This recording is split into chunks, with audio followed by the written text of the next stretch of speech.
Did you know that 1 in every 3 dogs suffers from some type of anxiety? Hi, Keely, the positive dog mom here today, and we're going to talk about stranger anxiety in your pet.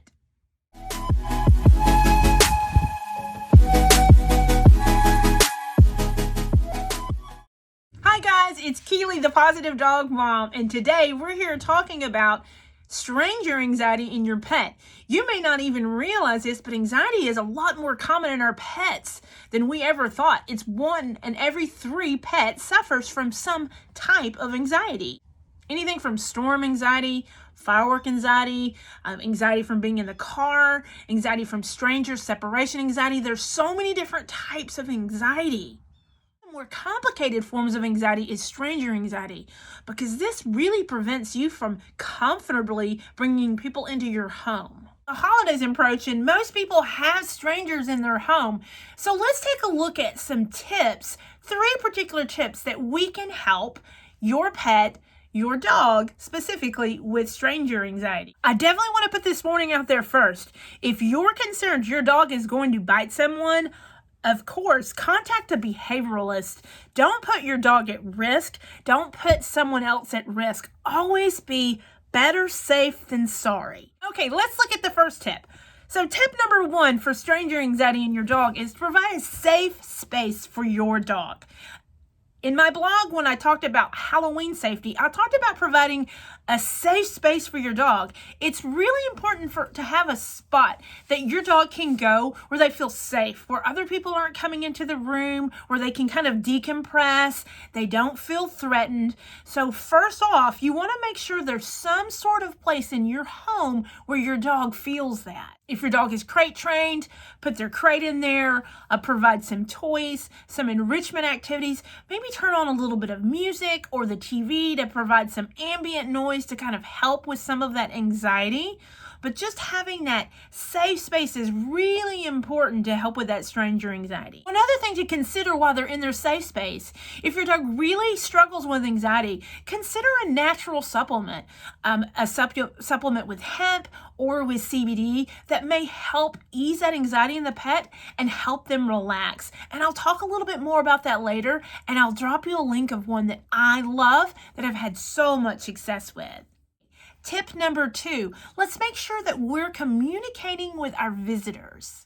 The best thing we can do is try to limit the disruptions in our dog's routine as much as possible, but I know that's not always the reality. And if you are looking at providing some type of anxiety supplement, you want to do so about an hour before people arrive. Back to that communication. If you know your dog is reactive, make sure you let your guests know. Don't knock on the door. Don't ring the doorbell. Just send me a text when you're here. Because if you own a dog, you know, like me, the moment that someone is knocking on the door, your dog is losing their mind. So just kind of communicating up front that your dog has anxiety, and to make sure that they let you know in a quiet way that they are almost there or they are there, and let them in the house that way. Again, it's really important to be upfront with your guests. Let them know that your dog suffers from anxiety. If it's minor anxiety and you're not worried about them biting, then you could try an introduction on a leash when the person arrives at your home. Have your dog on a leash and allow the dog to kind of scope out the situation. It's really important to have the stranger not approach your dog. Allow the dog to make the decision to approach the stranger, and if they choose not to, then they don't, and that's 100% fine. If they're really upset about the situation, that's where that safe space comes into play. Vigilant about watching your dog's body language. No one knows your dog better than you. So what's that body language? If you can tell they're kind of easing up and they start coming toward the stranger or the guest in your home, then that's fine. Let them approach them. But the best thing you can tell your guest when you're communicating is just to ignore your dog. Like they're not even there. Just go about all their conversations, interacting with other people, and act like the dog is not even in the room. By being upfront with your guest, you're less likely to end up with a stressed guest and a stressed dog. So make sure you're just upfront with them about the concerns that you have. And of course, if you're really concerned about the behavior of your pet, please contact an animal behaviorist. It's really, really important to make sure that you keep your guest and your pet safe. That brings us to number 3, reward positive behavior. This cannot be stressed enough. Anytime your dog has a positive interaction with a stranger, make sure you are ready to reward them with a treat or their toy, whatever they love. Give them lots of love, give them lots of affection, whatever it is that your dog loves. I really believe our dogs have different love languages. So if it's playing with a ball, play with a ball. If it's giving them a treat, give them a treat. If they want to be pet, then pet them. But understand their love language and make sure you verbally reward them as well. Building your dog's confidence is really important when trying to overcome stranger anxiety. So once your dog continues to have successful interactions with strangers, it's so much easier for them to meet strangers in the future. So remember, praise, treats, toy, whatever is their love language, you want to make sure that you're rewarding your dog for those amazing and positive interactions. If you're concerned about calories and treats, I'll drop you a link about my favorite treats. They're 7 calories, 3 ingredients, freeze-dried natural foods. You will love them. Your dog will love them, and you know you will be able to provide them without worrying about giving those extra calories to those sometimes we have little chubby dogs, so these are really, really important. With positive socialization and consistency, you may be able to come over issues with strangers' anxiety with your pet.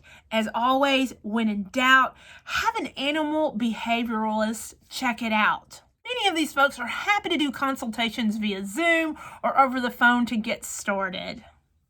Well, that's what I have. Those are the 3 tips that I have on helping your dog with stranger anxiety. So let's go ahead and go back through those top 3 tips that I have. First is providing that safe space for your pet. Make sure there is a spot that they can go where they feel safe. Number 2, communication is key. Communicate with your guest up front and let them know your concerns and let them know a little bit about your pet and what you want them to do during the interaction. And number 3, reward positive behavior. It is so important to reward the positive behavior so you can build their confidence and help them overcome this anxiety. I really hope this was helpful. You can check out my blog. I have a blog on stranger anxiety that covers a lot of the same information. And if you're interested in any of the products that I mentioned, from the anxiety supplements to the treats, I'll make sure I drop that link below. Thank you so much for joining me, and the best of luck to help your pet overcome their stranger anxiety.